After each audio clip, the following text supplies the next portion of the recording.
یہاں میں یہ بھی ضرور ذکر کرنا چاہتی ہوں کہ جو پاکستان کو پچھلے 3-4 ماہ میں سفارتی سطح کے اوپر جو کامیابی حاصل ہوئی ہے، جس میں وزیر اعظم پاکستان شہباز شریف صاحب، فیلڈ مارشل حافظ عاصم منیر صاحب، یہ وہ منفرد ٹیم ہے کہ اگر میں معاشی ترقی دیکھوں، دفاعی جنگ دیکھوں اور سفارتی جنگ دیکھوں اور ایک انتشاری سیاست کے خلاف جنگ دیکھوں، تو یہ منفرد ٹیم جو وزیر اعظم پاکستان شہباز شریف صاحب اور فیلڈ مارشل حافظ عاصم منیر صاحب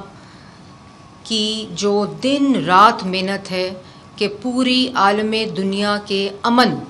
کا جو ذریعہ بنے ہیں، اس پہ میں پاکستان کی قوم کو مبارکباد دینا چاہتی ہوں اور وزیر اعظم کو اور فیلڈ مارشل کو خراج تحسین پیش کرنا چاہتی ہوں، کیونکہ اصل میں اس کے جو نتائج ہیں، جو اب اللہ تعالیٰ کا شکر ہے کہ امن پیکٹ اسلام آباد ٹاک سے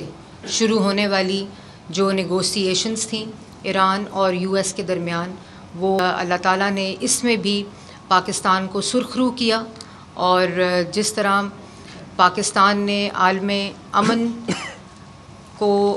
ممکن بنانے کے لیے محنت کی، اس میں deputy prime minister Ishaq Dar صاحب کو بھی خراج تحسین پیش کرتی ہوں کہ انہوں نے بھی دن رات اس میں اپنا حصہ ڈالا اور آج پاکستان کے حصے میں یہ سعادت آئی۔